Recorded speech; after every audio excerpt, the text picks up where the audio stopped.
चूंडू कराइण फौज न पर इलेक्शन कमीशन जो कमु आहे। उम्मीद त आम चूंडू नए साल में थींदियूं। चूंडुनि जी तारीख़ जे ऐलान बाद निगरान हुकूमत पंहिंजो आइनी किरदार अदा कंदी। कंहिंजे बि ख़िलाफ़ इंतकामी वारी पॉलिसी ते अमल न पिया करियूं। परॾेही नशरियाती इदारे खे इंटरव्यू ॾींदे निगरान वज़ीर आज़म अनवरुल्लाह काकड़ चयो आहे त पीटीआई जा माण्हू चिर ॾियण ऐं भञनरा समेत ॿिनि केसनि में गिरफ़्तार आहिनि। शफ़ाफ़ चूंडूं पीटीआई चेयरमैन खां सवाइ बि थी सघनि थियूं। Chief election commissioner PTI chairman ख़िलाफ़ छो हूंदो?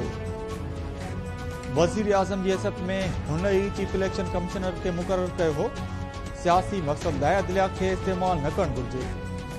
वालरल कश्मीर में भारत 9 लाख फ़ौजी मुक़ररु कया आहिनि। वालरल कश्मीर हिन वक़्तु दुनिया जो सभ खां वॾो जेल बणियल आहे। कश्मीर यूरोप या अमेरिका में हुजे हां त सूरत हाल कुझु बि हुजे हां।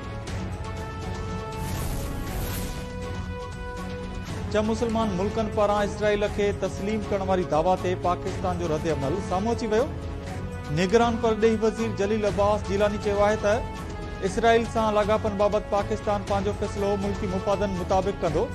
इसराइल सां लाॻापन जे मामले ते फ़लस्तीनी अवाम जे मुफ़ादनि खे नज़र में रखंदे ई को फ़ैसिलो कंदासीं। इसराइली परॾेही वज़ीर अली कोहन दावा कई हुई त सऊदी अरब समेत 6 मुसलमान मुल्क इसराइल खे तस्लीम करे रहिया आहिनि।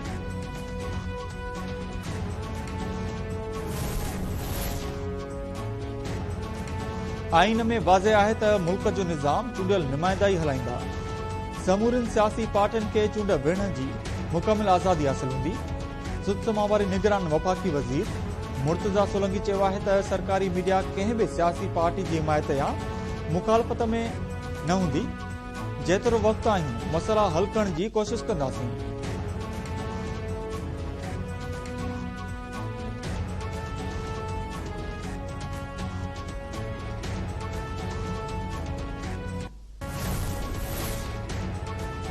उत्तर वज़ीरिस्तान जे इलाइक़े मीर अली में दहशतगर्दनि सां छेड़ींदे शहीद थियल जवान जी जनाज़े नमाज़ अदा कई वई। ISPR जी चवणु आहे त शहीद जवान सिपाही शकील शफ़क़त जी जनाज़े नमाज़ खाने वाली में अदा कई वई। जनाज़े नमाज़ में आला फ़ौजी ऑफिसरनि वारसनि ऐं इलाइक़े वासियुनि वॾे अंग में शिरकत कई। जनाज़े नमाज़ अदा करण बाद शहीद जवान शकील शफ़क़त जो मड़ फ़ौजी एज़ाज़ सां मिटीअ मां हवाले कयो वियो।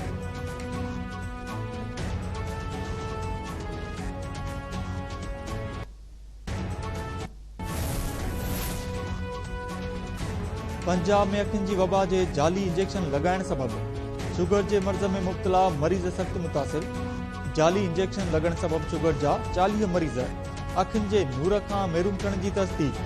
जाली इंजेक्शन विकिरो कंदड़ टोले मां रुॻो हिक जवाबदार खे गिरफ़्तार कयो वियो। बाक़ी को बि जवाबदार कानून जी पकड़ में न अची सघियो। पंजाब जे सिहत खाते जे निगरान वज़ीर डॉक्टर नासिर जमाल चयो आहे त लाहौर, कसूर, मुल्तान ऐं सादिकाबाद में जाली इंजेक्शन लॻाइण जा केस रिपोर्ट थिया आहिनि। सूबे में जाली इंजेक्शन विकिरो कंदड़नि जा तफ़सील गॾु करे रहिया आहियूं। जवाबदारनि जी निशानदी बि थी वई आहे। जवाबदारनि खे जल्द गिरफ़्तार करे कानून जे कटहरे में आणींदासीं।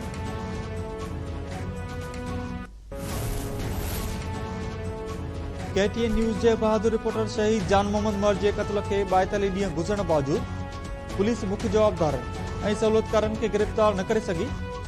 कातिलनि जी गिरफ़्तारी लाइ निगरान हुकूमत ऐं पुलिस रुॻो दिलासा ॾियण में पूरी। पुलिस हथ ते रखी वेही रही। मुख्य कातिल ऐं मास्टर माइंड अञा ताईं कानून जी पकड़ में न अची सघिया। शहीद जान मोहम्मद महर जा कातिल गिरफ़्तार न थियण ख़िलाफ़ एहतिजाज बि जारी।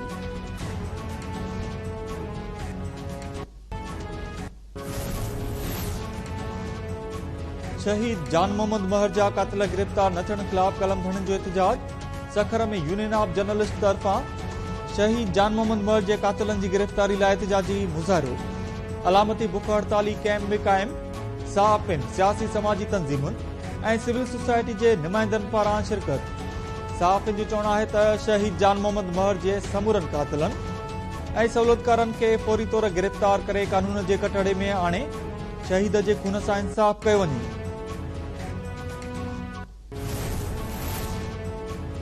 सिंध जे निगरान वॾे वज़ीर शदात कोट जे सैफुल्लाह मक्सी केनाल में पाणी जी खोट जो नोटिस वठंदे रिपोर्ट तलब करे वरिती। वॾे वज़ीर मक़बूल बाक़िर चयो आहे त शहदादकोट जिले में पानी फोट सबब सारिन जो फसल तबाह थी रहियो आहे। सैफुल्ला कैनाल में पानी छॾे आबादगारनि जो मसइलो हल कयो वञे।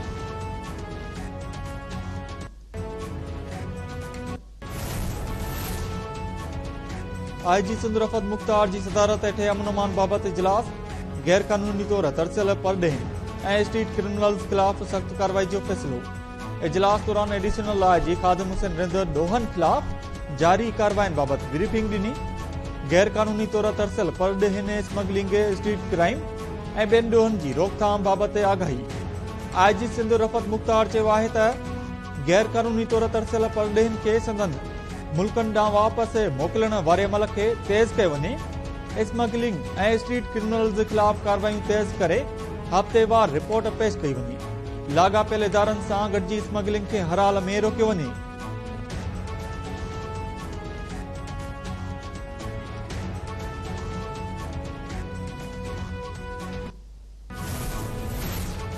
रानीपुर जी पीरानी हवेलीअ में क़त्ल कयल फातिमा फड़ो जो चालीहो।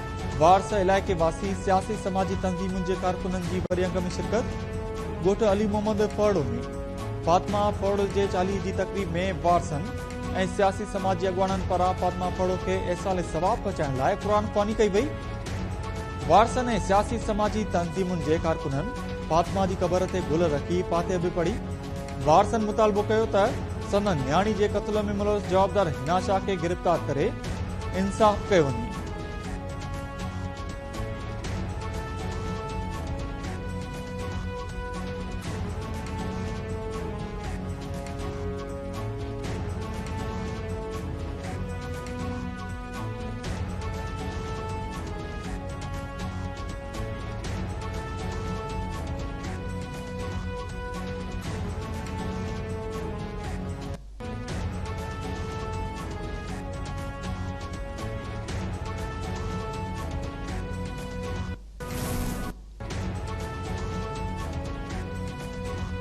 कराची जे इलाइक़े बोर्ड बैसन में गॾियल क़ौमुनि जे नुमाइंदे खां मोबाइल फोन फुर कंदड़ फोरू गिरफ़्तार। एसएसपी ॾखण मूजिबि जवाबदार 2 हफ़्ता अॻु क्लिफ्टन मां परॾेही शरीक खां मोबाइल फोन फुर करे फरार थी वियो हो। जवाबदार जे कब्ज़े मां हिकु पिस्टल ऐं फुर कयल 2 मोबाइल फोन ज़ब्त कया विया आहिनि। वधीक जांच कई पई वञे।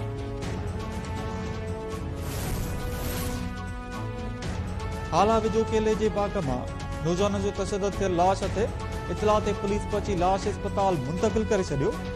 वारसनि ऐं पुलिस जो चवणु आहे त नौजवान सुहिणो अबड़ो गाह करण लाइ वियो हो। वापसि न अचण ते संदसि ॻोल्हा कई वई त केले जे बाग मां संदसि तशदद थियल लाश मिलियो। पुलिस मूजिबि नौजवान जे जिस्म ते तशदद जा निशान आहिनि। मामले जी जांच कई पई वञे। कराची जे गुलिस्तानी जोहर ब्लॉक 13 वारे इलाइक़े जे हिक फ्लैट में गैस सिलेंडर धमाके में भाउ भेण ज़ख़्मी अस्पताल मुंतकिल। पुलिस जो चवणु आहे त धमाको गैस सिलेंडर फाटण सबब थियो आहे। ज़ख़्मियुनि में हैदर ऐं संदसि भेण ख़ालदा शामिल आहिनि। ज़ख़्मी थियल भाउ भेण खे अस्पताल मुंतकिल करे छॾियो आहे। कादरपुर में शिते पुते जो ॾाढ़ियल नीगर फौत। मेघवाड़ पाड़े वासी 4 वरियनि जो महवियत कुमार ज़िंदगी जी जंग हाराए वियो।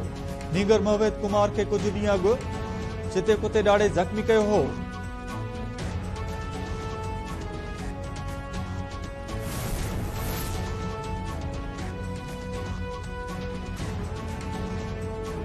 कराची जे इलाइक़े बल्दिया टाउन में करंट लॻण सबब कुरत फौत। दुकान में कमु करण दौरान करंट लॻण सबब कुरत सलाम बलोच फौत थी वियो।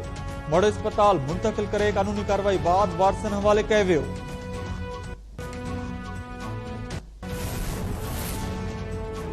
मियां साहब वेझो ज़मीन जी तकरार तां 2 धुरनि में जड़ो। फायरिंग में हिकु नीगर क़त्ल। ॻोठ अब्दुल रहीम जाफरी में जाफरी बिरादरी जी 2 धुरनि में जड़े दौरान फायरिंग में 13 वरनि जो ज़मीर जाफरी मारिजी वियो। नीगर जो मड़ अस्पताल मुंतकिल करे ज़रूरी कार्रवाई बाद वारसनि हवाले। धुरनि में शिकतान बरक़रार।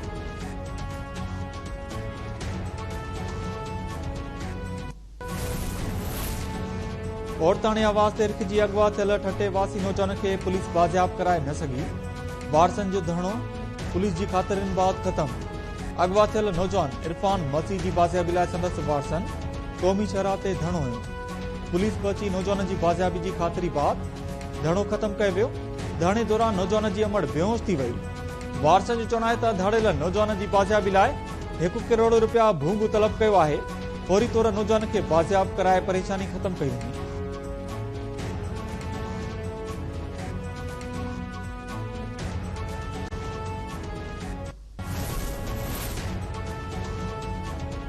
मलीर में ट्रांसपोर्टर्स जो मुतालबनि जी मञता लाइ 5 ॾींहं बि लिंक रोड ते धरणो।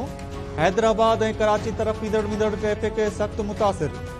ट्रांसपोर्टर्स पारां सुभाणे मोटरवे बंदि करण जो चिताव। मुज़ाहिरीन चयो आहे त निजी कंपनी खे टूल ऐं कांटो ॾेई ज़ुल्म कयो वियो आहे। नोटिस वरितो वञे।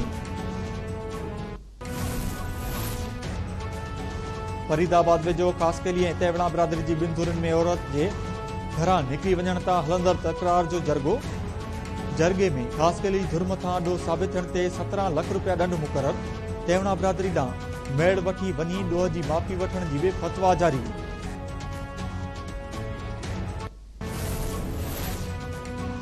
ऐं लाड़काणे जी नज़र पाड़े मां 5 ॾींहं अॻु पुरसरार नमूने गुम थियल शागिर्द जो पतो न पइजी सघियो।